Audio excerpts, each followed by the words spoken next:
안식일입니다. 참 좋은 안식일, 복된 안식일입니다. 날씨가 너무 좋습니다. 오늘 하나님의 말씀은 신약 성경 마태복음 7장 13절과 14절 말씀이 되겠습니다. 마태복음 7장 13절 말씀을 제가 읽겠습니다. 좁은 문으로 들어가라.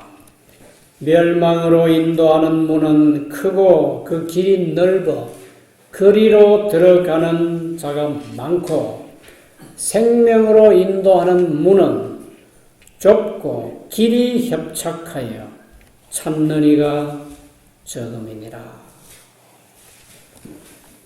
오늘 제가 드릴 말씀은 천국으로 가는 길입니다. 천국으로 가는 길. 길이 협착하여 찾는 이가 적지만은 천국으로 가는 길. 이 말씀을 좀 드리려고 합니다. 먼저 이야기 하나 해드려야 되겠는데, 북한에 살던 한 가족이 남편과 아내, 그리고 딸과 아들, 네 식구가 참 열심히 살아가고 있었는데, 이 사람들이 한국에 대한 소문을 들었대요. 북한은 고난의 행군 시절도 있었고, 또 남쪽보다는 북쪽이라서 겨울이 유난히 춥고, 또 농사도 잘 되는 해는 잘 되지만은 태풍이나 천재지변으로 인해서 잘 못되면 배고픈 날들이 참 많았는데, 남쪽에 있는 한국의 소문을 듣고 보니까 남쪽 사람들은 배고픈 사람이 별로 없다는 겁니다. 그리고 가끔 어디서 봤는지는 모르지만은 남쪽 사람들의 학생들이나 청년들, 젊은이들 모습을 보면 옷도 아주 멋있게 입고, 얼굴도 되게 하얗고 건강하게 잘 사는 표시가 났대요. 그래서 그렇지 않아도 여기저기서 뭐 남쪽으로 가네 어떤 소문이 들리는데, 우리도 그러면 남한으로 가자. 짧은 인생 한번 잘 먹고 사는 곳에 한번 가보자. 그리고 결심을 하고 여러 날 준비를 했대요. 10대 소년들이 됐으니까 비밀을 지키라 해서 아이들도 비밀을 철저히 지키고, 12월 29일, 아마 한 10년도 더 전이에요. 12월 29일은 북한이면 대단히 춥죠. 중국에서 오신 분들은 추위가 어떤지 잘 아실 거예요. 그죠? 대단히 추운 겨울밤에 압록강을 건너는 것입니다. 네 식구는 열심히 준비를 했습니다. 한국에 자유가 있고 배고픈 것도 없고 헐벗는 것도 없고, 가자 한국으로가 아니고 이 사람들은 가자 천국으로 그랬대요. 얼마나 좋은 소문을 많이 들었는지, 가자 한국이 아닌 가자 우리도 천국 같은 세상에 한번 가보자. 드디어 이제 그날이 왔습니다. 12월 29일입니다. 근데 이웃 사람들에게 발각되지 않기 위해서 한 주일, 두 주일 전에 김치를 잔뜩 했대요. 그러니까 이웃에서 와서, 아니 도대체 이 집에는 식구가 넷밖에 없는데 웬 김치를 이렇게 많이 하느냐고. 아이고, 우리 아이들이 김치 잘 먹어요. 우리 김치 다 좋아해요. 내년 봄까지 먹어야지요. 이웃 사람들이, 이 사람들이 뭐 어디로 도망간다 하는 건 전혀 이렇게 못 알도록, 알지 못하도록. 그리고 그날 저녁에도 잔치상을 벌였대요. 잘 먹고는 상도 안 치우고 조용히 깊은 밤에 집을 빠져나와서 압록강을 건너는데 얼음이 꽁꽁 얼었더래요. 그래서 사전에 다 이렇게 정보를 듣고 준비한 듯이 압록강을 건널 때 뭘 뒤집어 써야 합니까? 압록강 건넌 분이 한 분도 없네, 여기는. 흰 천을 뒤집어 써야 돼요. 눈이 와 있는데 거기 사람이 보이면 안 되니까 하얀 천을 뒤집어 쓰고 압록강을 건너서 중국 쪽으로 오는데 거의 다 건넜는데 얼음이 깨져버렸대요. 그래서 내 식구가 몽땅 얼음 속으로 빠져버렸어요. 얼마나 추운지. 깜깜한 밤이지요. 언덕으로 기어 올라가야 되는데 올라갈 수가 없는 거예요. 그래서 어찌어찌 해서 이제 엄마가 올라가고 아들이 올라가고 딸까지 올라갔는데 아빠가 못 올라가는 거예요. 너무 긴장해서 그랬는지 물에 빠진 다음에 다리에 힘이 빠져버렸대요. 아무리 힘을 딛고 올라 해도 다리에 힘이 없어요. 그래 결국은 도로 딸이 또 내려가서 그 아버지를 정말 죽기 살기로 끌어올려가지고 중국 땅으로 건너갔어요. 아버지가 하는 말씀이 딸아 정말 고맙다. 오늘 네가 아빠를 살린 거야. 내가 꼭 물에 빠져 죽는 줄 알았어.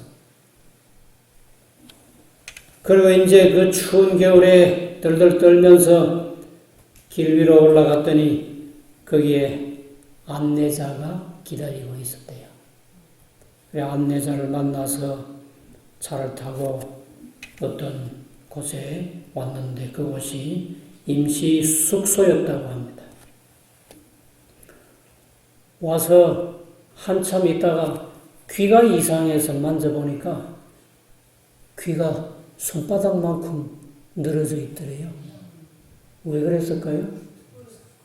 동상이 걸린 거예요. 너무 춥고 얼음물에 빠지고 근데 이제 며칠 동안 그곳에서 쉬면서 귀가 좀 치료되고 했을 때에 다시 여행이 시작됐습니다. 그때부터 남쪽으로 서쪽으로 며칠을 자동차를 타고 기차를 타고 안내자를 따라서 며칠을 왔는지 모르겠대요.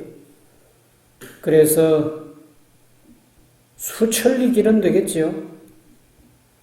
도착한 곳이 라오스 국경이었대요. 라오스 기억나죠? 라오스 조그마한 베트남 옆에 라오스라는 나라의 국경입니다. 라오스 국경에서 라오스로 들어가려면은 굉장히 높은 산을 넘어야 된대요. 하룻밤 열심히 걸어서 새벽에 돼야 그 산을 넘는데 내 식구 외에 또 다른 식구들도 보태져 가지고 한 10여 명이 깊은 밤중에 조용히 산을 넘기 시작하는 겁니다. 참 아이들에게는 무섭기도 하고 힘든 그런 길이에요. 밤을 꼬박 새우면서 이제 10대 어린아이들이 라오스의 국경 그 험준한 산을 넘어야 된다고 하면 그게 결코 쉬운 일이 아니지요. 그런데도 아이들이 단단한 결심과 각오를 하고 우리는 지금 한국으로 가는 길이야.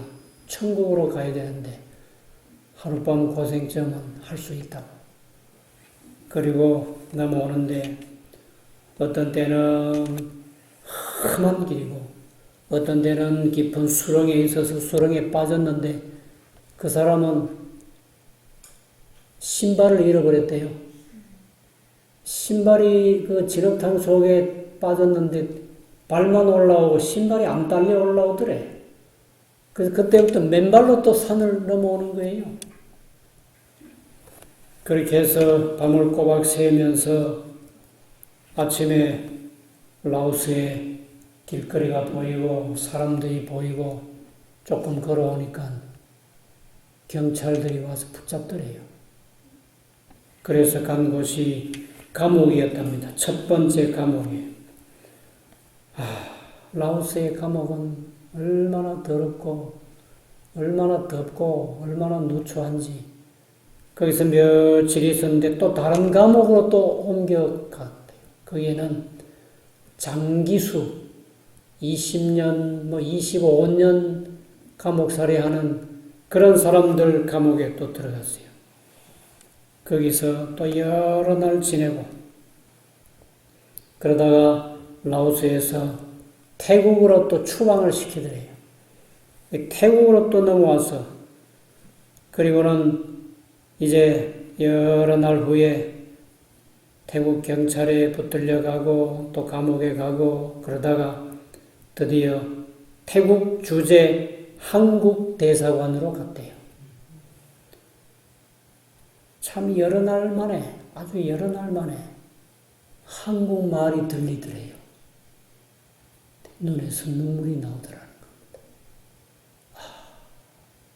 드디어 한국 사람을 만났구나. 희망이 보이더래요. 그래서 그분을 따라서 대사관에서 준비한 어떤 건물의 방으로 들어갔더니 창문을 다 막아놓고 밖에서도 안에서도 보이지 않게 다 막아놓은 컴컴한 그런 집인데 한 300명이 있더래요. 거기에. 먼저 온 사람들이 한국 가는 날을 기다리면서 그 어둠침침한 곳에서 밥을 먹고 잠을 자면서 한 300명가량 탈북민들이 있었는데 거기까지 한 3개월이 걸렸대요. 그리고는 드디어 목요일이 왔답니다. 목요일이 왜 중요한가 하면 목요일에 태국에서 방콕에서 인천 서울로 오는 비행기가 온대요. 목요일마다 그분들 중에서 한 부분이 그 비행기를 타고 한국으로 오는 거예요. 드디어 목요일이 왔대요.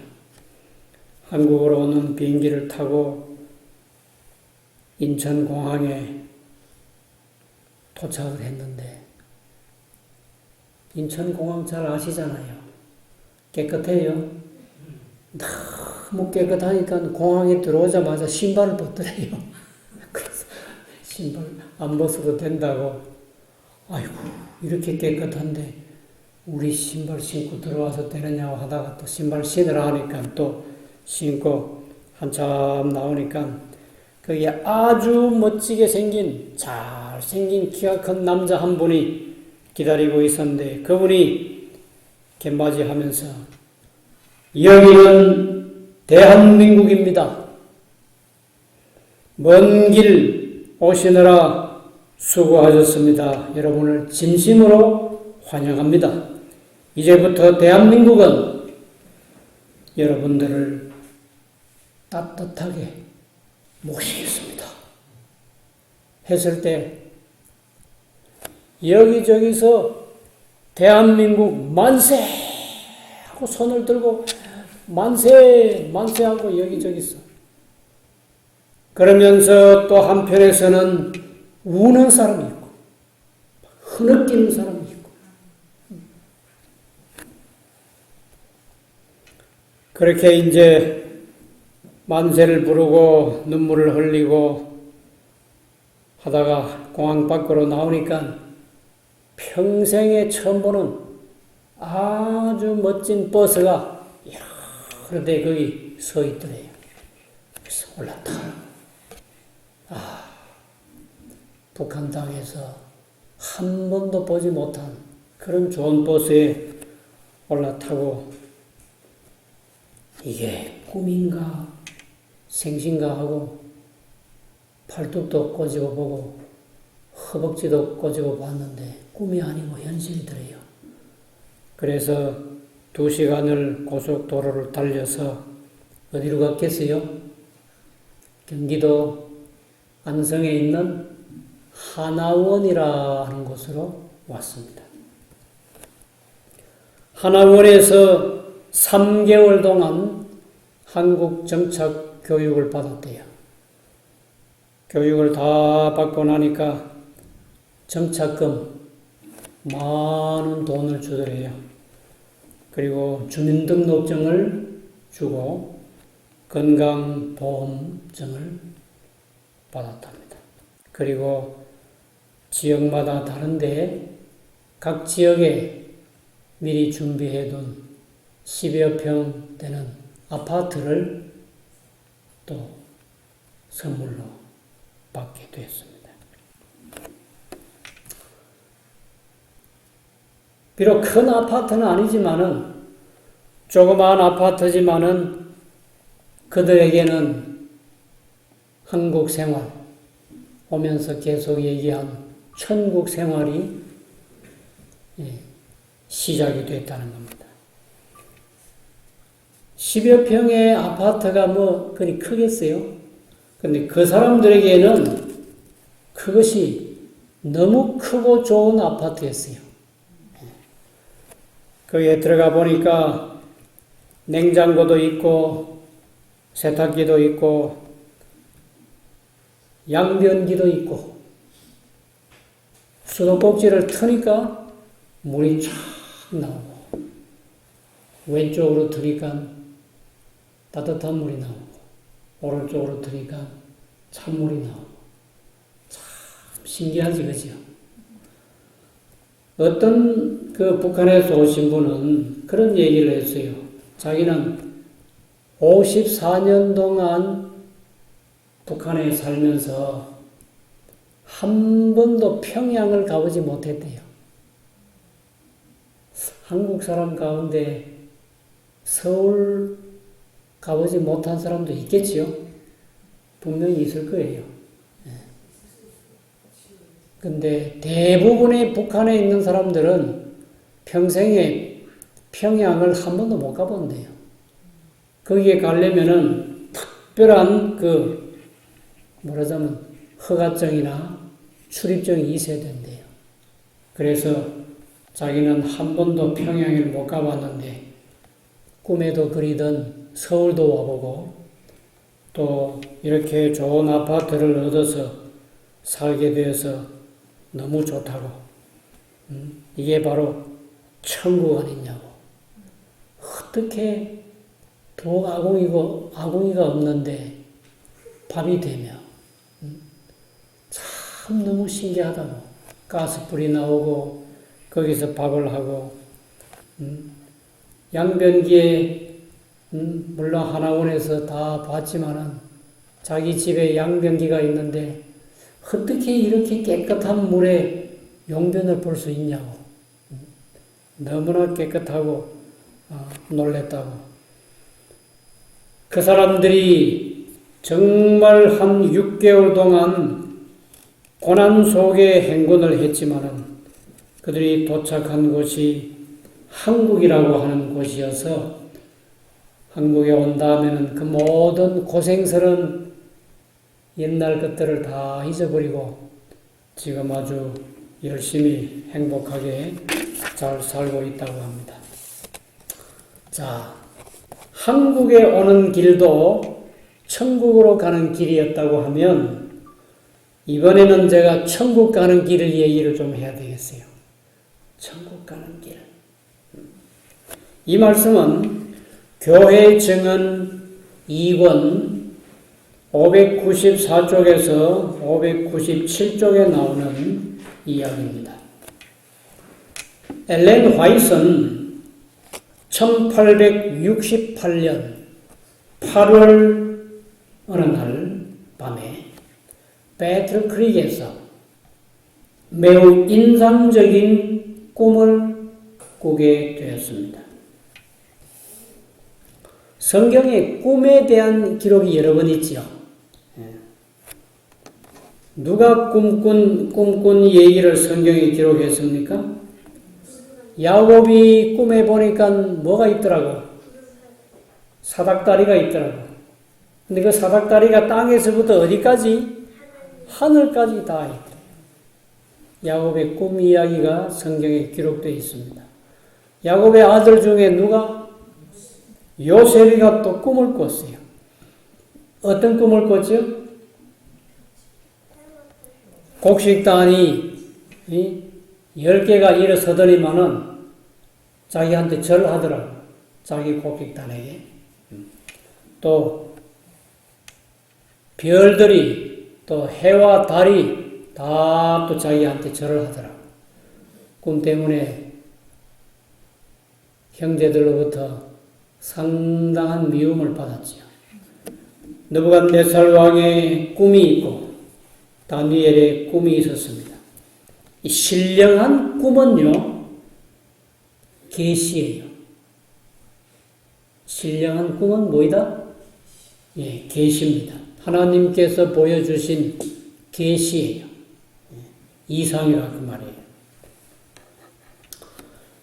그날 밤의 꿈은 여러 사람들이 짐을 무겁게 실은 마차를 끌고 어떤 오르막길을 가고 있더래요. 길 한편은 아주 깊은 낭떠러지였다고 그랬어요. 그런데 가면 갈수록 길이 좁아지는 겁니다. 올라가는 길이고 낭떠러지도 있는 위험한 길인데 갈수록 길이 좁아졌어요.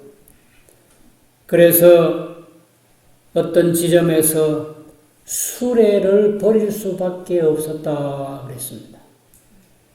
그리고 그 많은 짐들 중에서 아주 중요한 몇 가지 짐을 말등에다가 옮겨서 단단히 끈으로 묶고 마차와 다른 짐들은 버리고 말을 타고 또 계속해서 그 좁은 길을 올라가는 겁니다.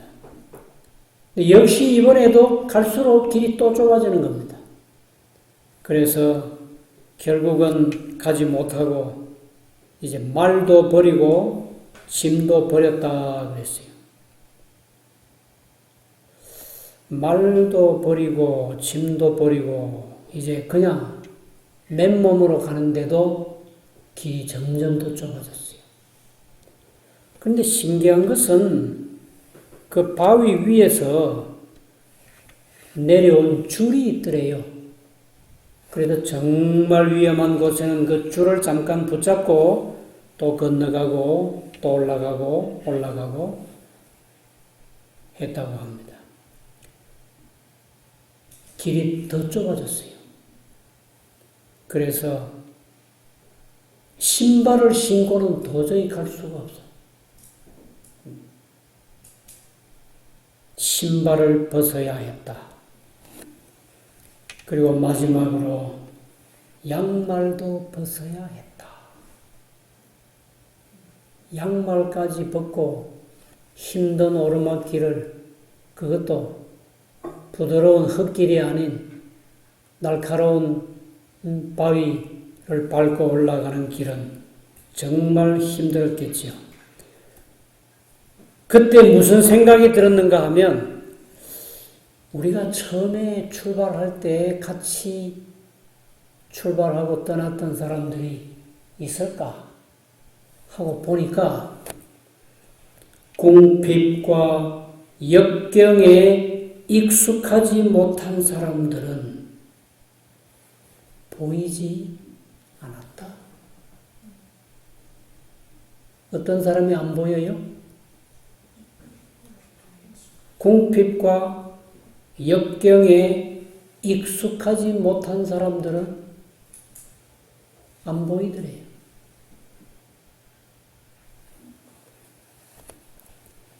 그때 어디선가 시끄러운 소리가 들렸다. 그 소리는 절벽 아래로부터 들려온 소리였는데 활락과 떠드는 소리, 신성 모독적인 맹세, 저속한 농담, 저질스러운 노래였다. 그건 어디겠어요? 타락한 세상이었죠. 발에서 피가 났다. 바위 벽에도 피가 묻어 있고 핏자국이 있고 발밑에도 핏자국이 얼룩져 있었다. 그때 내 남편, 앞서가는 내 남편의 이마에는 구슬 같은 땀이 흘러 떨어지고 있었다. 목과 관자놀이에는 핏줄이 평상시보다 2배나 더 커 보였고 신음소리가 들렸다. 나도 얼굴에 땀이 흘렀으며 전에 결코 느껴보지 못한 고뇌에 빠졌다. 무시무시한 투쟁이 우리 앞에 놓여 있었다. 그것은 건널 수 없는 깊고 넓은 구렁이 우리를 가로막고 있었다. 그런데 그 구렁 건너편에는 아름다운 초장이 펼쳐져 있었다. 태양은 보이지 않는데 순금빛 같기도 하고 은빛 같기도 한 밝고 환한 빛이 그 푸른 초장을 비치고 있었다. 어떻게 하면 저 푸른 초장에 건너갈 수 있을까? 마침 그때에 바위 위에서부터 굵은 줄이 내려왔다. 근데 이 줄을 붙잡고 떨어지지 않을까 혹은 끊어지지 않을까 했는데 그 줄은 아주 든든했다고 그랬습니다. 근데 한 음성이 들렸어요.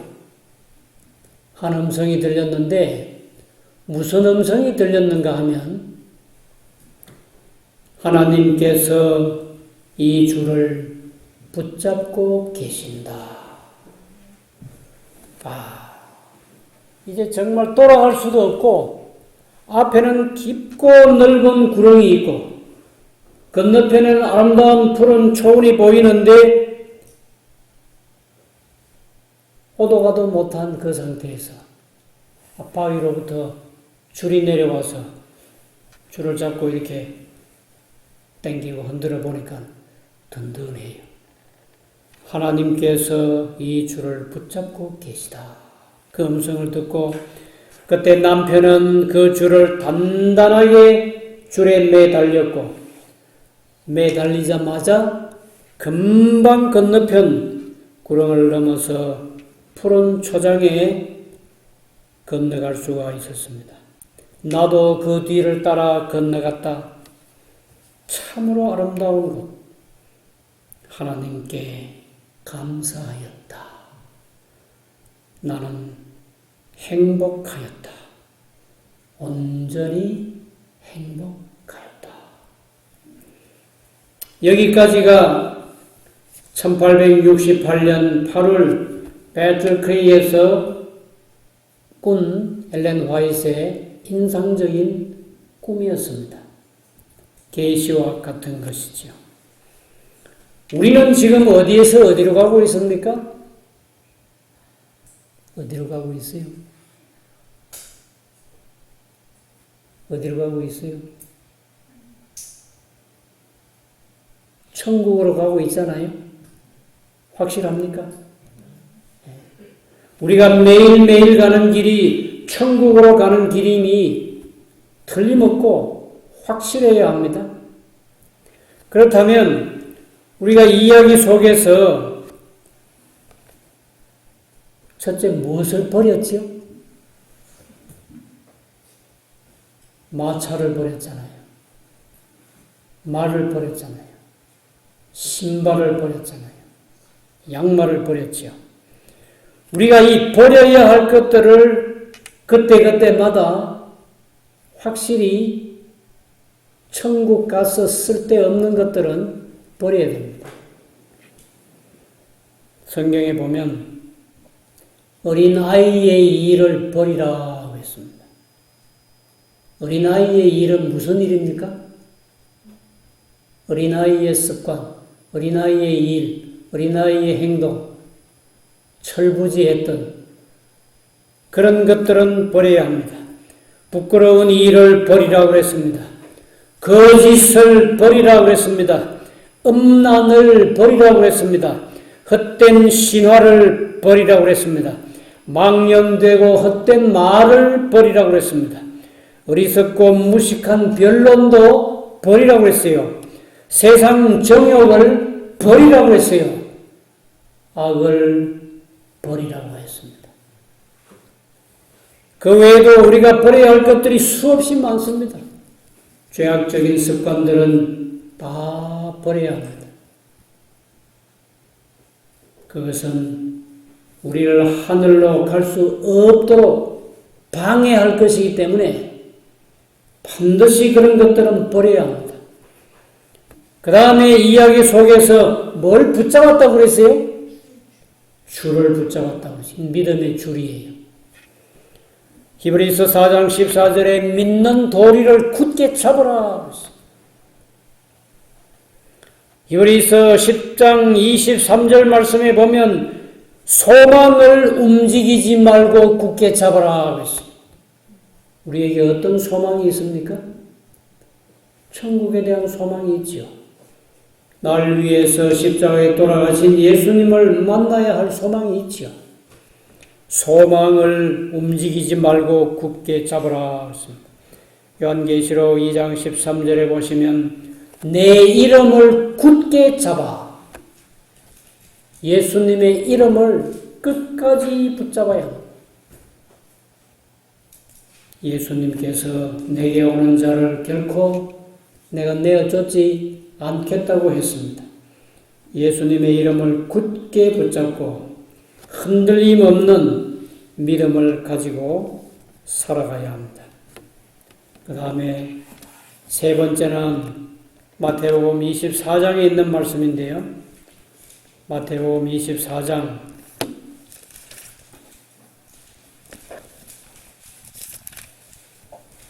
13절 말씀에 보시면 끝까지 견디는 자는 구원을 얻으리라. 예수님을 믿으면 다 구원받습니까? 제7일 안식일 예수재림교회 성도들이 제7일이 되면 안식일 예배를 드리는데 안식일에 교회 가서 예배 드리면 다 천국 갑니까? 그렇지 않다고 그랬어요. 여기 이 말씀 한두 말씀 보고 마치겠는데요. 여기 교회정은 2권 446쪽에 이런 말씀이 있습니다. 내가 본 바에 의하면 진리를 믿는다고 공언하는 사람들 중에 겨우 몇 명만 구원을 받게 될 것이다.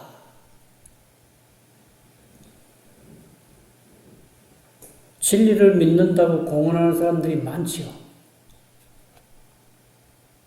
각자가 다니는 교회가 다 진리교회라 합니다.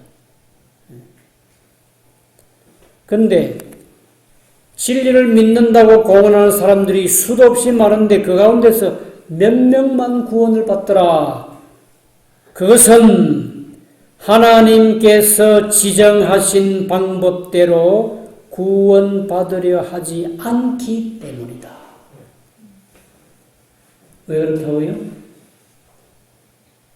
구원은 내 방법대로, 내 방식대로 살아서 구원받는 게 아니에요. 하나님의 방법대로 살아야 합니다. 하나님께서 가르쳐 주신 말씀대로 순종하고 살아야 돼요. 근데 수많은 사람들이 진리를 믿는다고 공언하면서도 하나님께서 가르쳐 주신 방법대로 믿고 살지 않고 내 방법대로 믿고 살다가 천국 가려고 그래요. 그러니까 겨우 몇 명만 구원받게 될 것이다 하는 말씀이 있습니다. 마지막으로 하나 더요. 이것은 가려 뽑은 기별입니다. Selected message. 가려 뽑은 기별 2권 166쪽에 있는 말씀인데 여기 이런 말씀이 있어요. 천국으로 가는 길은 어디로 가는 길? 천국으로 가는 길이에요. 천국으로 가는 길은 높은 사람이나 부자들이 가기엔 너무 좁은 길이다. 예수님께서 부자가 천국에 들어가기는 무엇이 어떻게? 낙타가 바늘 뒤로 들어가는 것이 차라리 쉽다고. 천국으로 가는 길은 높은 사람이나 부자들이 가기에는 너무 좁은 길이다. 야심을 펼치기도 협소하고 마차가 오르기에는 비탈지고 험한 길이다. 고통과 인내, 희생과 비난, 고된 노동, 반대, 이 모든 것들은 주께서 감당하신 몫이었고 우리 또한 치루어야 할 몫이다.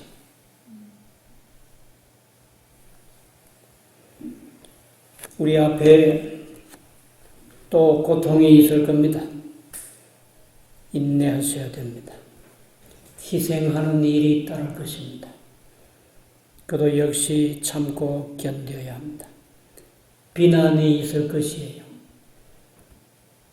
아주 무서운 비난이 있을 겁니다. 믿음의 줄을 단단히 붙잡으셔야 합니다.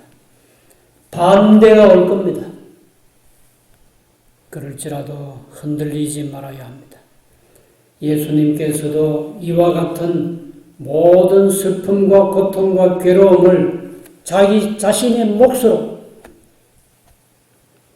다 감당하신 분이었습니다. 우리도 이와 같은 것들을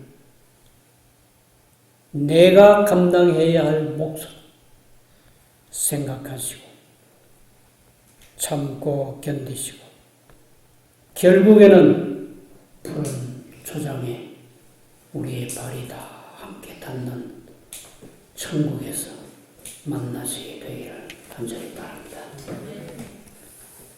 자, 이 말씀을 생각하시면서 마지막 찬미 부르고 마치겠는데요. 582장 천국에 관한 노래를 부르고 마치겠습니다. 582장은 천만 천사 찬미하고 모든 하늘 응답하며 천국에 왔도다 그리웠던 천국에 왔도다. 582장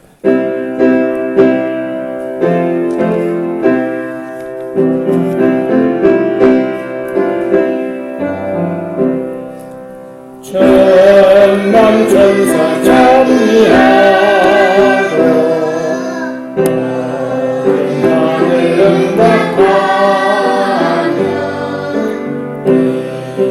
소리 들려오니 천국이로다. 천국에 왔도다 그리웠던 천국에 왔도다. 천국에 살겠네 영원토록 늘 살겠네. 할렐루야 대가 소리 예수는 즐거우다. 예수와 같아리 천국이로다.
사랑이 많으신 우리 하나님 아버지, 이처럼 맑고 아름다운 안식일에 저희가 하나님의 성전에 나와서 예배에 참여하게 하시고 천국으로 가는 길을 다시 한번 말씀으로 보고 듣게 해주시니 감사합니다. 북한에 있는 수많은 사람들이 굶주림과 헐벗음 속에 살고 있사오니 그들에게 복음의 빛이 전해지게 해주시고 한국에 와서 아니면 한국보다 더 좋은 천국에 함께 갈 수 있는 기회가 꼭 주어지게 해 주시옵소서. 우리가 천국으로 가는 길에 들어섰습니다. 이 길은 편안하고 넓은 길이 아니고 좁고 협착한 길입니다. 우리가 가지고 있는 모든 나쁜 것들을 다 버리고 포기해야 하는 길입니다. 그럴지라도 한 사람도 천국길에서 뒤돌아서지 말게 하시고 끝까지 협착하고 힘들고 오르막길이고 또 잘못하면 떨어질 수 있는 위험한 길이지만 위에서 내려온 줄을 잡고 아름다운 본향에 우리의 발이 당도할 때까지 끝까지 인내하며 가는 모든 주의 백성들이 되게 해 주시옵소서.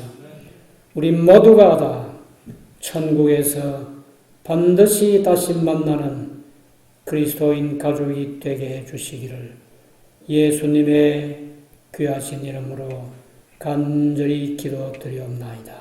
아멘.